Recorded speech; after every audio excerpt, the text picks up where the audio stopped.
Hello everyone, this is Mir Siraj. आज हम बात करेंगे चैप्टर मोशन के बारे में। लेकिन सबसे पहले हम डिस्कस करेंगे historical development of motion. Motion का कॉन्सेप्ट किस साइंटिस्ट ने दिया, किस फिलासफर ने दिया और इसका फिर डेवलपमेंट कैसे हुआ।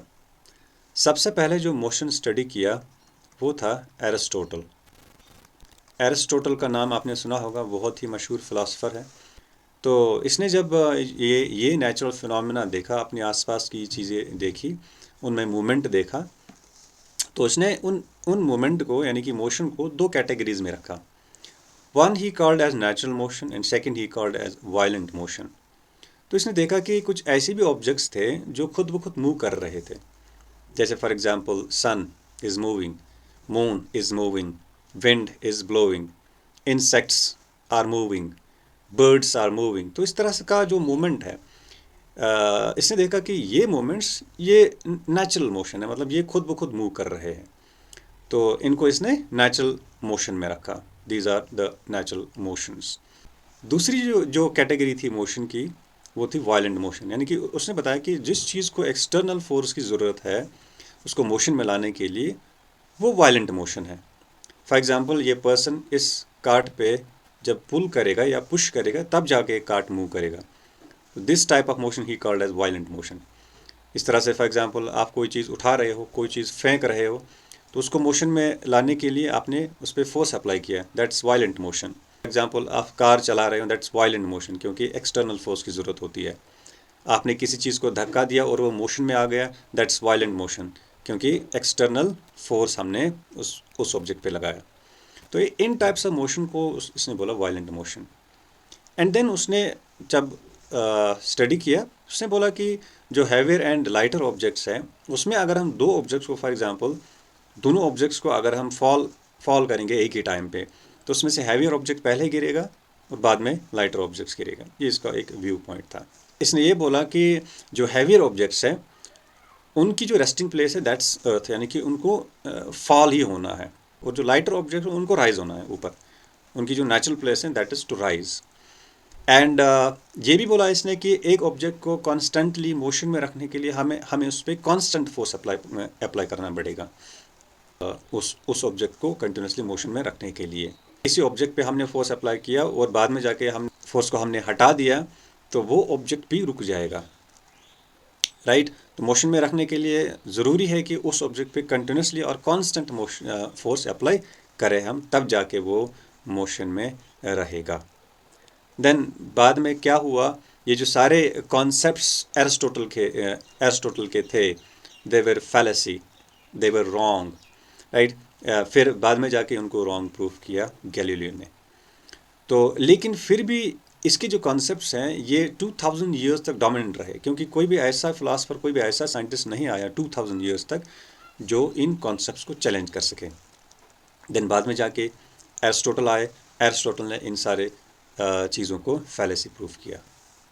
बाद में जाके गैलीलियो जब आए, गैलीलियो को फादर ऑफ एक्सपेरिमेंटल फिजिक्स भी कहा जाता है।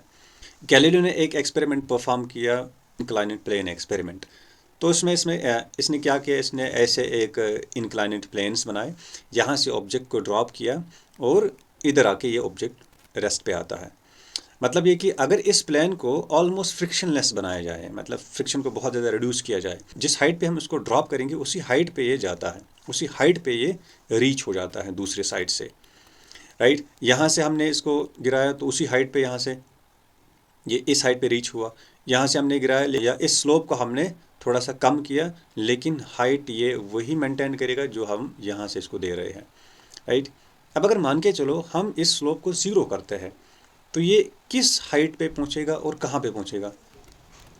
तो क्वेश्चन ये है कि if this is friction less surface, यहाँ से हम ऑब्जेक्ट को गिराएंगे और ये जो ऑब्जेक्ट है ये कहाँ पे रुकेगा, क्योंकि इसको सेम हाइट लेनी है, सेम हाइट पे इसको जाना है, तो कहाँ पे ये रुकेगा। तो आंसर ये है कि ये इन्फिनिटी पे रुकेगा। मीन्स दैट ये फ्रिक्शनलेस सरफेस होने से इसमें क्या हुआ, ये कंटिन्यूसली मोशन में रहेगा। इसका मतलब यह है कि हमें कांस्टेंट एक्सटर्नल फोर्स नहीं देना पड़ेगा to move the object in constant motion, हमें ऐसा नहीं करना पड़ेगा। Again he proved Aristotle wrong. तो एंड दूसरा जो जो चीज़ एरिस्टोटल ने बोला था कि जो हैवियर ऑब्जेक्ट्स हैं वो जल्दी फॉल होता है compare to the lighter object, लेकिन ये भी गैलीलियो ने रॉन्ग प्रूव किया। आपको पता होगा, इसने एक एक्सपेरिमेंट परफॉर्म किया लीनिंग टावर ऑफ पिज़ा से, लीनिंग टावर ऑफ पिज़ा से। तो लीनिंग टावर ऑफ पिज़ा में उसने एक हैवियर ऑब्जेक्ट लिया और एक लाइटर ऑब्जेक्ट लिया, उन दोनों को एक साथ ड्रॉप किया और देखा कि वो एक ही साथ ज़मीन पे स्ट्राइक कर रहे थे, एक ही साथ ज़मीन पे फॉल हो रहे थे। मीन्स कि ये इस चीज़ पे डिपेंड नहीं करता है कि हैवियर ऑब्जेक्ट है कि लाइटर ऑब्जेक्ट है। तो यहाँ पे ये बेसिकली एयर फ्रिक्शन की वजह से होता है, एयर फ्रिक्शन की वजह से। फॉर एग्जांपल, मैंने एक फेदर गिराया, एक एक फेदर था मेरे पास, उसको मैंने गिराया और यहाँ पे एक मेटालिक बॉल को गिराया। तो दोनों में से ऑब्वियसली अगर हम इसको अपने इन्वायरमेंट में परफॉर्म करें तो दोनों में से मेटल बॉल पहले गिरेगी। Why? Because of the air friction. Air friction की वजह से जो फेदर है वो बाद में गिरेगा एंड मेटालिक बॉल पहले गिरेगी, राइट। लेकिन इसी एक्सपेरिमेंट को अगर हम वैक्यूम चैम्बर में परफॉर्म करेंगे, वैक्यूम में परफॉर्म करेंगे, यहाँ पे हम देखते हैं कि दोनों ऑब्जेक्ट्स एक ही साथ फॉल होंगे। मीन्स कि lighter object and heavier object ये डिपेंड नहीं करता है, राइट। चाहे लाइटर ऑब्जेक्ट हो या हैवियर ऑब्जेक्ट हो, एक ही साथ दोनों ऑब्जेक्ट्स फॉल हो जाएंगे, which he proved this Aristotle again wrong. Then उसके बाद न्यूटन मैदान में आते हैं। न्यूटन ने इस आइडिया को आगे बढ़ाया और न्यूटन ने जो मोशन को स्टडी किया, तो कुछ आइडियाज़ गैलीलियो के थे, उसको आगे बढ़ाया एंड कुछ आइडियाज़ उसने खुद डेवलप किए एंड मोशन को इसने मैथमेटिकली डेवलप किया। यानी कि मोशन के जितने भी लॉज आए वो बाद में न्यूटन ने उनको मैथमेटिकली फॉर्मुलेट किया। जैसे न्यूटन का फर्स्ट लॉ ऑफ मोशन है, इसको लॉ ऑफ इनर्शिया भी बोलते हैं, हम आगे जाके पढ़ेंगे।